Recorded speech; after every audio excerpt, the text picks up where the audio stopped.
तारीख़ी सेमिनार का एलामिया है जो प्रेस को भी जारी किया जाएगा। ख़ातमुन नबिय्यीन हज़रत मुहम्मद मुस्तफ़ा सल्लल्लाहु अलैहि वसल्लम की तरफ मंसूब कोई तस्वीर, कोई खाका कुरान और सुन्नत की रोशनी में कतई तौर पर तौहीन रिसालत के ज़ुमरे में आता है। और इस वक्त मुल्क पाकिस्तान के अंदर कई दिनों से सोशल मीडिया पर एक फ़िरके की तरफ से ईद गदीर के हवाला से सरवर कौनैन हज़रत मुहम्मद मुस्तफ़ा सल्लल्लाहु अलैहि वसल्लम की तरफ निस्बत करके एक खाका, एक तस्वीर फैलाई जा रही है। इससे पहले जुमा के दिन भी हम मुतालबा कर चुके हैं और आज फिर हुकूमत वक्त से मुतालबा करते हैं कि ये सरी तौहीन है और 295C के तहत इन लोगों को गिरफ्तार करके इन्हें कैफरे किरदार तक पहुँचाया जाए। अगर आज इस फितने का दरवाज़ा बंद ना किया गया तो इसको दलील बनाकर जो आगे मज़ीद फितने जन्म लेंगे उनका हम अब तसव्वुर नहीं कर सकते। इस बुनियाद पर खा वो किसी पीर की आईडी हो, किसी आलिम की हो, किसी भी फ़िरके का कोई बंदा हो जिसने ये इतनी बड़ी जसारत की है कि रुख मुस्तफ़ा है वो आईना, इससा कोई आईना, न मेरे बज़्म ख़याल में, न दुकान आईना साज में। तो पाकिस्तान के अंदर जिन लोगों ने ये जसारत की, पाकिस्तान की हुकूमत अगर पाकिस्तान से बाहर कोई किरदार अदा नहीं कर सकी, वो भी कर्ज़ है पाकिस्तान पर, तो यहाँ तो फौरी तौर पर ये किरदार अदा करना होगा। और इतने दिनों के बावजूद अभी तक किसी तरह की कोई कार्रवाई ऐसी नहीं नज़र आई हुकूमत की तरफ से कि जिसकी वजह से अवाम का इज़्तिराब ख़त्म हो। करोड़ आशिकान रसूल सल्लल्लाहु अलैहि वसल्लम का ये मुतालबा है कि 295C के तहत इन मुजरिमों के साथ, आनी हाथों के साथ निमटा जाए कि जिन मुजरिमों ने इतना बड़ा जुर्म किया कि अपने आप को मुसलमान भी कहलवाते हैं और फिर रसूल अकरम नूर मुजस्सम शफ़ी मुअज़्ज़म सल्लल्लाहु अलैहि वसल्लम की इस कदर माअज़ल्लाह तौहीन भी करते हैं। दूसरे नंबर पर हुकूमत की तरफ से इत्तेहाद उम्मत कॉन्फ्रेंसें मुनक़िद हो रही हैं, अमन सेमिनार हो रहे हैं और एक ज़ाब्ता अखलाक का हवाला दिया जा रहा है। मैं ये समझता हूँ कि जब तक सहाबा व अहले बैत रज़ियल्लाहु ताला अन्हुम के मुबय्यना गुस्ताख, जिनकी गुस्ताखी किसी से ढकी छुपी नहीं, हुकूमत उनको गिरफ़्तार नहीं करती या गिरफ़्तार करके सज़ा नहीं देती, तो ये ज़ाब्ता अखलाक किसी काम का नहीं है। हमारा मुतालबा है कि वो मलऊन जिसको आसिफ रज़ा अलवी कहते हैं, जो इस वक्त मलका बरतानिया की गोद में बैठकर सहाबा पर तबर्रे बोल रहा है, तो पाकिस्तान की हुकूमत क्या अंधी और बहरी है, उसे वहाँ से वापस पाकिस्तान में लाकर अगर कैफरे किरदार तक पहुँचाया जाता है तो हम समझेंगे कि ये अमन कॉन्फ्रेंसें और इत्तेहादी उम्मत कॉन्फ्रेंसें और ये ज़ाब्ता अखलाक इनकी कोई हैसियत है। और अगर वो वहीं भौंकता रहता है और ये चंद वजीफ़ाखोर मौलवी बैठकर अपने अपने मसलक को बेचने के लिए वहाँ एक सताइश बाहमी का जो प्रोग्राम करते हैं, इसकी कोई हैसियत नहीं है।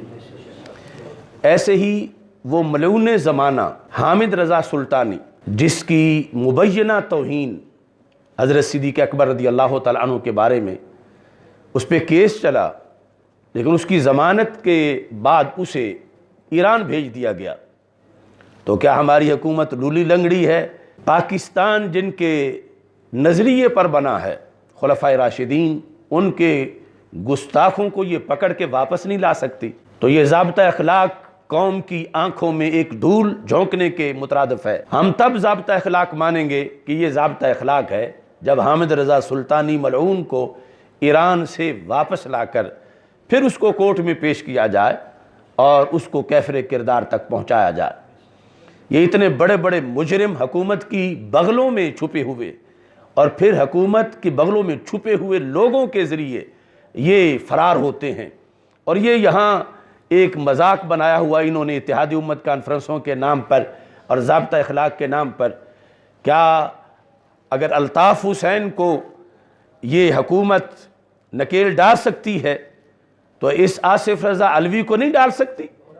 जो रोज़ाना भौंकता है खुलफ़ाए राशिदीन को? लिहाजा गैरत करनी चाहिए अरबाबे इक़्तिदार को, उसे मुहर्रम से पहले पहले गिरफ़्तार करके पाकिस्तान में वापस लाया जाए और जो उसका जुर्म है आईन पाकिस्तान के मुताबिक उसे सज़ा दी जाए। हम आईन का एहतराम करने वाले हैं और उसी के मुताबिक हम ये मुतालबा कर रहे हैं تو یہ تو جنگل کا قانون ہوگا کہ جو چاہے گالیاں دے مقدس ہستیوں کو اور پھر یہاں سے نکل جائے اور کہیں اور جا کے ڈیرا لگا بیٹھے، تو حکومت پھر کس چیز کا نام ہے؟ اور اس کے ساتھ ساتھ یہ ہے کہ ہم یہ سمجھتے ہیں کہ پاکستان کے اندر جو دن بدن مسائل بڑھ رہے ہیں، اس کا ایک بڑا سبب یہ ہے کہ سیفی علی خان ملعونہ، جس نے سب سے پہلے سیدنا صدیق اکبر رضی اللہ تعالی عنہ کے خلاف زہر اگلا اور اس ملعونہ نے توہین کی۔ مجھے افسوس ہے کچھ سید زادوں کے بارے میں، وہ جانتے نہیں کہ اس کا جرم کیا ہے، جس کے جواب میں صرف ہم نکلے اور ہم نے باغ فدق سیمینار منعقد کیا اور آگے پھر یہ سارا سلسلہ سامنے ہے۔ اور وہ باغ فدق سیمینار کو بنا رہے ہیں کہ اس کی وجہ سے لوگوں نے توہینیں کی، حالانکہ ہم نے لوگوں کی توہین روکنے کے لیے، جواب دینے کے لیے باغ فدق سیمینار، دلائل کی روشنی میں تاریخ کا منفرد سیمینار، یعنی اس میں تقریباً 6.5-7 گھنٹے گفتگو کر کے حقائق کو واضح کیا۔ وہ سیفی علی ملعونہ، اس پر FIR نہیں، وہ گرفتار نہیں۔ اللہ کی توہین کرنے والا وہ عمر جلیل ملعون، وہ گرفتار نہیں۔ ایسے ہی عبد الرحمن سلفی ملعون، وہ بھی دندناتا پھر رہا ہے، یعنی اس حد تک کہ حکومت ابھی تک بتا ہی نہیں سکی کہ وہ کون شخص ہے جس کا نام عبد الرحمن سلفی ہے اور وہ کس نے گرفتار کیا اور کس نے کیس چلایا۔ ایسے ہی امجد جوہری کراچی کا، اس نے بھی توہین صحابہ بلکہ توہین رسالت کے جرم کا ارتکاب کیا، FIR بھی کٹی ہوئی ہے، لیکن اس کے باوجود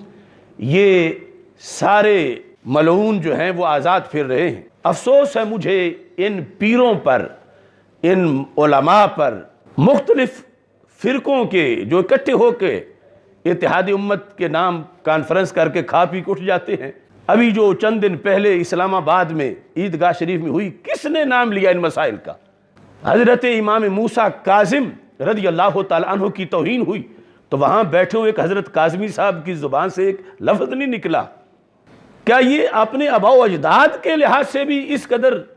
بے خبر ہو چکے ہیں کہ ان کی ناموس پہ پیرا دیں؟ یا وہ جو توہین کرنے والے ہیں وہ بھی اسی بزم میں بیٹھے ہوئے ہیں؟ یعنی جن کے ایک پالتو نے ایسا کیا ہے وہ بھی بیٹھے ہیں، یہ بھی بیٹھے ہوئے ہیں، اور پوری کانفرنس فاتحانہ انداز میں کی جا رہی ہے اور اس میں عبد الرحمن سلفی کے لحاظ سے کسی طرح کی کوئی قرارداد نہیں، اس میں آصف رضا علوی اور حامد رضا سلطانی ان ملعونوں کے خلاف کسی طرح کی کوئی قرارداد نہیں، اس میں وہ عمر ذلیل ملعون جو رب ذوالجلال کی توہین کرنے والا ہے اس کے لحاظ سے کسی طرح کی کوئی قرارداد نہیں، کوئی تقاضا نہیں، کوئی مطالبہ نہیں۔ تو یہ کس چیز کے دین کے مسائل کے حل کرنے کے لیے یہ لوگ بیٹھتے ہیں؟ بڑے بڑے مدارس کے محتمم اور بڑے بڑے سجادہ نشین، اور ادھر یہ ہے کہ مسلسل اللہ کی توہین ہو رہی ہے، رسول پاک صلی اللہ علیہ وسلم کے خاکے بن رہے ہیں، اہل بیت اطہار رضی اللہ تعالیٰ عنہم کی توہین ہو رہی ہے، صحابہ کرام رضی اللہ تعالیٰ عنہم کی توہین ہو رہی ہے، ائمہ اہل بیت رضی اللہ تعالیٰ عنہم کی توہین ہو رہی ہے، اور یہ سب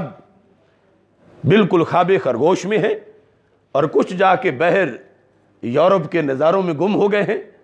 اور ٹھنڈی ہواؤں کے اندر انجوائے کر رہے ہیں، انہیں پتہ ہی نہیں کہ ان کی ذمہ داریاں کیا ہیں۔ تو ہمارا حکومت سے یہ مطالبہ ہے کہ محرم سے پہلے یہ ضابطہ اخلاق محض لفظوں کا ایک کھیل ہے، اگر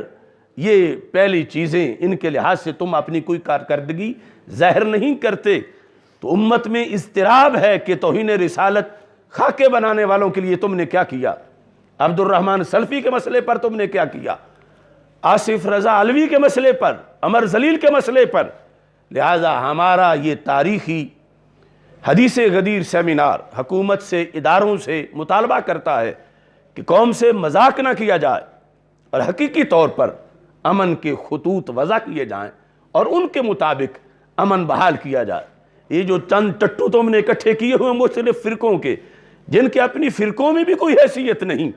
دلال قسم کے ایجنٹ لوگ، ان کے ذریعے تم چاہتے ہو کہ ملت میں امن ہو جائے گا اور مسائل حل ہوں گے، تو یہ ہرگز